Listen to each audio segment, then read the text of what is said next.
మత్తయి సువార్త 11వ అధ్యాయం 29వ వచనం. నేను సాత్వికుడను, దీన మనస్సు గలవాడను. ఇక్కడ యేసు ప్రభు మాట్లాడుతున్న కొన్ని మాటలు మనకి కనబడతా ఉన్నాయి. యేసు ప్రభు తన యొక్క లక్షణం ఏంటో చెప్తున్నాడు. ఆయనలో ఉన్నటువంటి స్వభావం ఎలాంటిది అనంటే దీన మనస్సు గలవాడు. తగ్గించుకునే మనస్సు ఎవరి లక్షణం అంటే దేవుని యొక్క లక్షణం. హెచ్చించుకునే మనసు ఎవరి లక్షణం అంటే అపవాది లక్షణం. ఈరోజు క్రైస్తవుల్లో కూడా చాలామంది ఏం చేస్తున్నారు అనంటే వారికున్న తలాంతును బట్టి, వారికి ఉన్నటువంటి ఉద్యోగాలను బట్టి, వారికి ఉన్న పలుకుబడిని, ధనాన్ని బట్టి ఏం చేస్తున్నారు అనంటే వాళ్ళకి వాళ్ళే హెచ్చించుకుంటా ఉన్నారు. దేవుడు ఏం చెప్పబోతున్నాడు అనంటే దేవుని కార్యాలు నువ్వు చూడాలి అనంటే నీ జీవితంలో, నీ హృదయంలో కూడా నువ్వేం చేయకూడదు, హెచ్చించుకోకూడదు. ఒకరిని తగ్గించాలి అన్నా, ఒకరిని హెచ్చించాలి అన్నా అది ఎవరి చేతిలో ఉంది అనంటే దేవుని చేతిలో ఉంది. అపవాది లూసిఫర్ ఏం చేసింది అనంటే దేవునికి నాకు తేడా ఏమీ లేదు, దేవుడితో నేను సమానము, ఒక్క సింహాసనం ఒక్కటే తేడా అని మనస్సులో గర్వించిందంట. వెంటనే ఏమైంది అనంటే ఆకాశంలో నుండి వాడి అనుచరులతో సహా దేవుడు ఏం చేశాడు, కిందకి తోసేశాడు. అంటే ఈరోజు గర్వించే మనస్సు ఎవరిలో అయితే ఉందో అది ఎవరి లక్షణము అని అంటే అపవాది యొక్క లక్షణం. మీరు అనొచ్చు మేము ఎవరం గర్వించుకోవట్లేదు, మేము చాలా తగ్గించుకుంటున్నాం అని మీరు చెప్పచ్చు, కానీ పెదవులతో చెప్పేది కాదు. ఇది హృదయంలో గర్వించిందంట లూసిఫర్. ఎక్కడ? హృదయంలో గర్వించింది. మనకి హృదయంలో చిన్నది వచ్చిందంటే చాలు, అది ఎవరి లక్షణం, ఎవరి దగ్గర నుంచి వచ్చింది, అది అపవాది దగ్గర నుంచి వచ్చింది. చిన్ని జ్ఞానం, కొద్దిపాటి జ్ఞానాన్ని చూసుకొని ఏం చేస్తున్నారు చాలామంది, నేను చాలా జ్ఞానవంతురాల్ని, నేను చాలా బలవంతుణ్ణి, నేను వాళ్ళలా లేను, నేను వీళ్ళలా లేను, వాళ్ళైతే 5 నిమిషాలే ప్రార్థన చేస్తున్నారు, నేనైతే అరగంట ప్రార్థన చేస్తున్నాను. ఇవన్నీ ఏంటి? గర్వించుకోవడమే. మనస్సులో జస్ట్ నువ్వు అనుకున్నా చాలు, వాళ్ళు పాపం చేస్తున్నారు, నేను పరిశుద్ధంగా ఉన్నాను అని అనుకున్నా చాలు. నువ్వు పరిశుద్ధంగా ఉన్నావని ఎవరు చెప్పాలి? దేవుడు చెప్పాలి. నువ్వు మనసులో గర్వించకూడదు. ఫిలిప్పీలకు రాసిన పత్రిక 2వ అధ్యాయం 8వ వచనం. ఆకారమందు మనుష్యుడిగా కనబడి మరణము పొందునంతగా అనగా శిలువ మరణము పొందునంతగా విధేయత చూపిన వాడై తన్ను తాను తగ్గించుకొనెను. యేసు ప్రభు పరలోకములో తనకున్నటువంటి ఆధిక్యతను అంతా విడిచిపెట్టి, అక్కడ ఉన్నటువంటి మహిమను విడిచిపెట్టి అన్నీ వదిలేసి ఒక సామాన్యమైన మానవుడిగా ఈ భూమి మీదకి రావడం అనేది చాలా శ్రేష్టమైంది. మనం విడిచిపెడతామా? ఏదన్నా వదలండి అంటే వదులుతారా? ఎందుకు చెప్తున్నాను అనంటే దేవుడు మనకు ఒక ఉన్నతమైన స్థానాన్ని ఇచ్చినప్పుడు ఆ స్థానాన్ని వదులుకోవాల్సిన పరిస్థితి వస్తే వదులుకునే పరిస్థితిలో మనము లేము. క్రైస్తవులుగా మనం లేము. దాసుని స్వరూపాన్ని ధరించుకున్నాడు. ఒక యజమానుడి స్థానంలో ఉన్న వ్యక్తి దాసుని స్వరూపాన్ని ధరించుకోవడం అంటే చాలా తగ్గింపు కావాలి. శిష్యుల యొక్క పాదాలు కడుగుతున్నాడు యేసు ప్రభు. ఈ దినాల్లో చాలామంది సంఘములో ఉన్న విశ్వాసుల యొక్క పాదాలు కడుగుతూ ఉన్నారు, కానీ వాళ్ళ హృదయంలో మాత్రం తగ్గింపు లేదు. పైకి మాత్రం ఏం చేస్తున్నారు? పాదాలు కడుగుతున్నారు. నేను చెప్పేది పైకి చూపించే భక్తి గురించి చెప్పట్లేదు. నీ హృదయంలో నువ్వేమి ఉండాలి అనంటే తగ్గింపు స్వభావం ఉండాలి. ఆ తగ్గింపు స్వభావాన్ని ఎవరు చూస్తారంటే దేవుడు చూస్తాడు. రోజు నేను చెప్పేది పైన గురించి కాదు, నేను చెప్పేది నీ లోపల తగ్గింపు స్వభావం ఉందా, లేకపోతే నీ లోపల నువ్వు గర్విస్తున్నావా? దానికోసమే ఈరోజు దేవుడు మాట్లాడుతున్నాడు. మనం ఏ స్థితిలో ఉన్నా ఆ స్థితిలో ఉంచిన దేవుణ్ణి మహిమపరచాలే తప్ప మనలో మనము హెచ్చించుకుంటే కనుక దేవుడు ఖచ్చితంగా తగ్గించేస్తాడు. రోజు మన యొక్క స్థితి మారాలి. యేసు ప్రభు కొండ మీద ప్రసంగం చేసినప్పుడు మొట్టమొదటి మెట్టు కోసం చెప్తున్నాడు. ఏంటి అది అని అంటే, ఆత్మ విషయమై దీనులైన వారు ధన్యులు, పరలోక రాజ్యం వారిది. దీనత్వం అనేటటువంటి మెట్టు స్టార్టింగ్, మొదటి మెట్టు నువ్వు ఎక్కగలిగితే మిగిలిన మెట్లన్నీ నువ్వు ఎక్కగలుగుతావు. మనది స్టార్టింగే ఎక్కలేదనుకోండి, కింద మెట్టు ఎక్కకుండా పై మెట్టు ఎక్కగలరు ఎవరన్నా? మనకేం నేర్పిస్తుంది అని అంటే, దేవుని యొక్క ప్రణాళిక ఏంటో మనకు అర్థమయ్యేలా చేస్తుంది. దేవుని యొక్క ఆశీర్వాదాన్ని మనం పొందుకునేలా చేస్తుంది. చూడండి, 2వ సమూయేలు గ్రంథం 7వ అధ్యాయం 18వ వచనం. దావీదు ఎలా తగ్గించుకున్నాడో అక్కడ రాయబడ్డది. దావీదు రాజు లోపల ప్రవేశించి యెహోవా సన్నిధిని కూర్చుండి ఇలాగున మనవి చేసి, యెహోవా సన్నిధిలో ప్రార్థన చేస్తా ఉన్నాడంట. ఏమని ప్రార్థన చేస్తున్నాడు? నా ప్రభువా యెహోవా, నా ప్రభువా యెహోవా, ఇంతగా నీవు నన్ను హెచ్చించుటకు నేనెంతటి వాడను. దేవుని సన్నిధిలో ప్రార్థనకు వచ్చి, దేవుని సన్నిధిలో మోకరించి, ప్రభువా నువ్వు నన్ను ఇంతగా హెచ్చించడానికి నేను ఎంతటి వాడని, నా కుటుంబం ఎంతటిది అని దేవుని సన్నిధిలో ఏం చేస్తున్నాడంట? తగ్గింపుతో ప్రార్థన చేస్తూ ఉన్నాడు. ఈరోజు మనం కూడా చాలా తగ్గించుకుంటాం. దేవుని సన్నిధికి వచ్చినప్పుడు ఎలా తగ్గించుకుంటాం? ఎలా ప్రార్థన చేస్తాం? నేను ధూళిని ప్రభువా, మట్టిని ప్రభువా, కుక్కని ప్రభువా, చనిపోని జంతువులన్నీ గుర్తుకొచ్చేతాయి ప్రార్థనలో ఉన్నప్పుడు. నేను అలాంటి దాన్ని ప్రభువా, ఎందుకు పనికిరాను ప్రభువా, నా వల్ల ఏ ఉపయోగం లేదు ప్రభువా. అక్కడికి వెళ్ళినప్పుడు మాత్రం గుర్తుకొస్తాయి. బయటికి రాగానే నువ్వు ఎంత కఠినంగా మాట్లాడతావో, కానీ దేవుని సన్నిధిలో మోకరించినప్పుడు మాత్రం ఏమొస్తుంది? కుక్క, ధూళి, దుమ్ము, పాదధూళి ప్రభువా. దేవుని సన్నిధిలో మనము తగ్గించుకోవడం అనేది మంచిదే, కానీ దేవుని సన్నిధిలో తగ్గించుకోవడం చాలా ఈజీ. ఎందుకు? దేవుడి దగ్గర నేను మట్టి అన్నా, దుమ్మన్నా, ధూళన్నా, కుక్కన్నా పడతాం.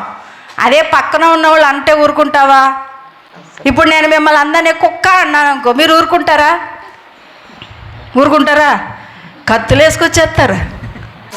మనుషుల ఎదుట కూడా మనం ఏం చేయాలి?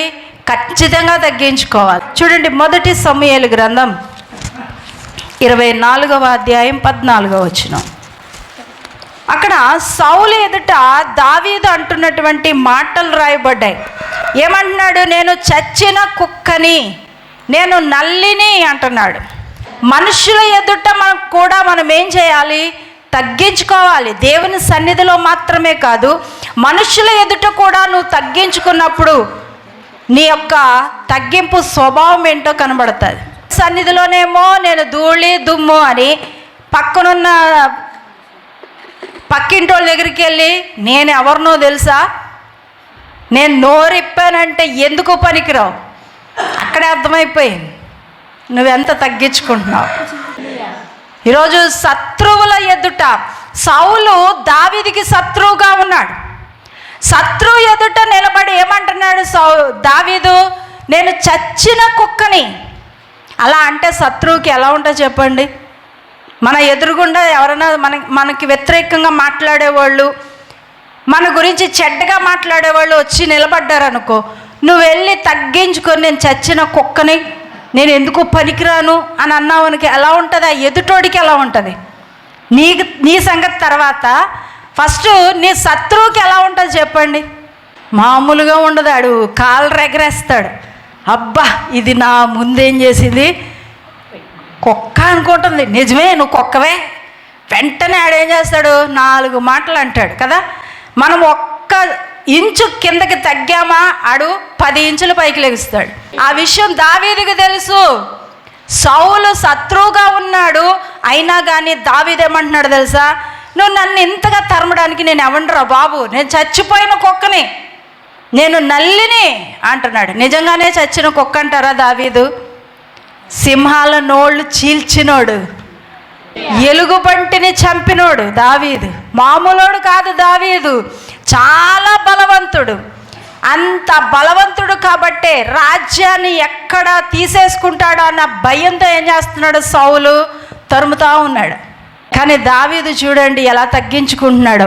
నీ శత్రువుల ఎదుట నువ్వేం చేయాలి, తగ్గించుకోవాలి. అది సాధ్యమేనా? నిజంగానే సాధ్యం. అది దావీదుకి సాధ్యమైంది. దావీదు ఒక సామాన్యమైన మానవుడు. దావీదుకి సాధ్యమైంది కాబట్టి నీకు నాకు కూడా సాధ్యమే. యేసు ప్రభువులో ఉన్న ఆ సాత్వికము, యేసు ప్రభువులో ఉన్న దీన మనస్సు దావీదు కలిగి ఉన్నాడు. కాబట్టే దావీదుని చూసి దేవుడు అంటున్నాడు, నా హృదయానుసారుడు. ఒక శత్రువు ఎదుట తగ్గించుకోవడం అంటే చచ్చిపోవడంతో సమానం కదా. మన శత్రువుల దగ్గరికి వెళ్ళి మనం తగ్గించుకుంటూ ఉంటే ఎలా అనిపిస్తుంది తెలుసా? దాని బదులు చచ్చిపోతే బెస్ట్ అనిపిస్తుంది. నిజమే. కానీ దావీదులో ఉన్నటువంటి మంచి లక్షణం చూడండి. దేవుని సన్నిధిలో ఎలా తగ్గించుకున్నాడో ఒక శత్రువు ఎదుట కూడా అలాగే తగ్గించుకుంటున్నాడు. అది దీన మనస్సు అంటే. మనమైతే ఏం చేస్తాం? దేవుని సన్నిధిలో నేల మట్టానికి వంగిపోతాం, తగ్గించుకుంటాం. కానీ పక్కనున్న వాళ్ళ దగ్గరకు వచ్చేసరికి మామూలుగా ఉండదు మన పరిస్థితి. దేవుడు ఆ స్థితి మార్చుకోమని దేవుడు మాట్లాడుతున్నాడు. మనకి కూడా యేసులో ఉన్నటువంటి దీన మనస్సు మనము కలిగి ఉండాలి. అప్పుడే దేవుని ఆశీర్వాదాలు, దేవుని ప్రణాళిక మనకు అర్థమవుతుంది. దావీదు తను తాను తగ్గించుకున్నాడు కాబట్టి ఆ వాక్యం 100% నెరవేర్చబడింది దావీదు జీవితంలో. ఎవరైతే తను తగ్గించుకుంటారో వారిని ఏం చేస్తాడంట, దేవుడు హెచ్చిస్తాడు. అందుకనే దావీదు యొక్క సింహాసనం తరాలు నిలిచి ఉంది. ఏ రాజు గురించి అంతగా రాయబడలేదు, కానీ బైబిల్ గ్రంథంలో శ్రేష్టమైన రాజు ఎవరు అనంటే దావీదు మహారాజు. ఎందుకు అంత పేరు వచ్చింది, ఎందుకు దావీదుని దేవుడు అంతగా హెచ్చించాడు అనంటే దావీదు నేల మట్టానికి తగ్గించుకుంటున్నాడు. ఈరోజు నీ జీవితంలో దేవుడు ఒక ఉన్నత స్థానాన్ని నీకు ఇవ్వాలి అని ఆశపడితే నువ్వు కూడా ఏం చేయాలి? దేవుని సన్నిధిలోనూ నీ శత్రువుల ఎదుట, మనుష్యుల ఎదుట కూడా నువ్వేం చేయబడాలి? తగ్గించుకోవాలి. రెండవదిగా, దేవుని యొక్క అద్భుతాన్ని నువ్వు చూడాలంటే, దేవుడు నిన్ను స్వస్థపరచాలంటే ఖచ్చితంగా నీలో ఏముండాలో తెలుసా? చాలా కారణాలు ఉన్నాయి, కానీ దానిలో ఒక కారణం ఏంటి అని అంటే తగ్గింపు స్వభావం. చాలా మందికి దీర్ఘకాల రోగాలు ఉంటాయి, ఎంత ప్రార్థన చేసినా తగ్గవు. ఎంతమంది సేవకుల దగ్గరికి వెళ్ళి ప్రార్థన చేయించుకున్నా తగ్గదు. దానికి కారణం ఏంటో తెలుసా? లోపల గర్వించడమే. చూడండి, 2వ రాజుల గ్రంథం 5వ అధ్యాయం 11వ వచనం. అందుకు నయమాను కోపము తెచ్చుకొని తిరిగిపోయి ఇట్ల నేను అతడు నా యొద్దకు వచ్చి నిలిచి తన దేవుడైన యెహోవా నామమును బట్టి తన చెయ్యి రోగముగా ఉన్న స్థలం మీద ఆడించి కుష్ఠరోగమును మాన్పునని నేను అనుకొంటిని. నయమాను జీవితంలో జరిగినటువంటి కార్యాన్ని అక్కడ చెప్తున్నాడు. 5వ అధ్యాయం 1వ వచనాన్ని చదువుదాం. సిరియా రాజు సైన్యాధిపతి అయిన నయమాను అను ఒకడుండెను. అతని చేత యెహోవాయే సిరియా దేశమునకు జయము కలుగజేసి ఉండెను. కలుగజేశారు జయాన్ని, యెహోవాయే కలుగజేశాడు. ఈరోజు నీకు ఉద్యోగం ఎవరు ఇచ్చారు? దేవుడే ఇచ్చాడు. ఇక్కడ సిరియా దేశానికి జయాన్ని ఎవరిస్తున్నారు? దేవుడే ఇస్తున్నాడంట నయమాన్ని పంపించి. మరి దేన్ని బట్టి గర్విస్తున్నాడు నయమాన్? చూడండి, అవమానకరమైనటువంటి రోగాన్ని తెచ్చుకున్నాడు. భయంకరమైన అపవిత్రతకు సంబంధించిన రోగం అది, కుష్టు రోగం. ఇప్పుడు దైవజండు దగ్గరకు వచ్చి ఆ దైవజండు చేతులేసి అక్కడ కుష్టు ఉందో అక్కడ చెయ్యేసి అంట ఏం చేయాలంట? యెహోవా నామమున ప్రార్థన చేస్తాడు అనుకున్నాడంట. అంటే సేవకుడికి మాత్రం కుష్ఠరోగం వచ్చేయాలా? అది అంటువ్యాధా కాదా? అంటువ్యాధి. లేదు. ఇప్పుడు ఈ నయమానుకు ఏ గర్వం ఉందో చూడండి. నేను జయం పొందుకుంటున్నాను, ఎక్కడికి వెళ్ళినా నాకు జయమే. అది ఎవరిచ్చారు అని అంటే యెహోవా వల్లనే జరుగుతూ ఉంది. కానీ వీడిలో ఉన్నటువంటి గర్వం చూడండి. ఇప్పుడు సేవకుడు చేంజ్ చేయాలంట, ఆ కుష్ఠరోగం మీద చెయ్యేసి ప్రార్థన చేయాలంట. తీరా దైవజనుడు ఏమన్నాడంటే వెళ్ళి స్నానం చేసిరారా అన్నాడు. అంటే ఆడికి ఎంత కోపం వచ్చి ఉండాలి చెప్పండి. ఇప్పుడు మీరు అందరు ఇక్కడ కూర్చున్నారు, నేను సడన్గా ఒకడిని లేపి ఒరే స్నానం చేసిరా అన్నాను అనుకో, ఏమనుకుంటాడాడు? నేనేమన్నా స్మెల్ వస్తున్నానా, నేను కంపు కొడుతున్నానా అనుకుంటారా లేదా? అందులోనూ చిన్నపిల్లోడా నయమను, ఎక్కడికి వెళ్ళినా జయమే. అంత జయాన్ని పొందుకొని వస్తున్న వ్యక్తి ఎదురు పడేసరికి ఇప్పుడు దైవజనుడు ఏమంటున్నాడు, వెళ్ళి స్నానం చేసిరా. వాడికి ఎంత కోపం వచ్చిందోనంట. కోపము తెచ్చుకొని తిరిగి వెళ్ళిపోతా ఉన్నాడు. మా ఊర్లో ఏమైనా చెరువు లేదా, మా ఇంట్లో ఏమైనా గీజర్ లేదా, వేడి నీళ్ళు రావా మాకు? చక్కగా వేడి నీళ్ళతో మంచి నీళ్ళతో నేను స్నానం చేయట్లేదా? రోజు మంచి సోప్ వాడట్లేదా? స్ప్రే కొట్టుకోవట్లేదా? నేను ఏమైనా కంపు కొట్టానా? వీడికి తిట్టుకుంటా ఉన్నాడంట. మనస్సులో కోపం వచ్చేసింది. ఎందుకు వచ్చింది కోపం? వాళ్ళలో ఏముంది? గర్వం ఉంది. ఏ గర్వం? జయం ఎవరిస్తున్నారు? దేవుడు ఇస్తుంటే ఈడుకున్న తలాంత అది, వీడు తలాంత కాదు. దేవుడు అక్కడ చాలా స్పష్టంగా రాయించాడు, యెహోవాయే జయం ఇస్తున్నాడంట. వాడు కనుక ఆ గర్వాన్ని బట్టి వెనక్కి వెళ్ళిపోయాడు అనుకోండి, స్వస్థత వచ్చేదా? రాదు. ఎప్పుడైతే వాడు తగ్గించుకొని బెండు వంచాడో అప్పుడు స్వస్థత వచ్చింది. ఏం చెప్పబోతున్నాను అని అంటే, మన జీవితంలో కూడా నీ దేవుని యొక్క అద్భుతాన్ని నువ్వు చూడలేకపోవడం కారణం ఏంటో తెలుసా? నీలో ఉన్న గర్వం. దేవుడు మన హృదయంలో ఉన్న గర్వాన్ని చూస్తాడు. నువ్వు పైకి చూపించే భక్తిని కాదు, నీ హృదయంలో ఏముందో దేవుడికి తెలుసు. నయమాను హృదయంలో ఏముందో దేవుడికి తెలుసు, దైవజనుడికి తెలుసు. అందుకే ఏం చేశాడు? వెళ్ళి ముందు స్నానం చేసిరా, నేను ముట్టను నిన్ను.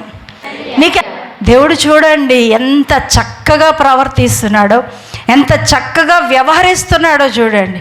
మన జీవితంలో కూడా బెండు తీసాకే ఏమవుతుంది? దేవుని యొక్క అద్భుతాన్ని కనుపరుస్తాడు.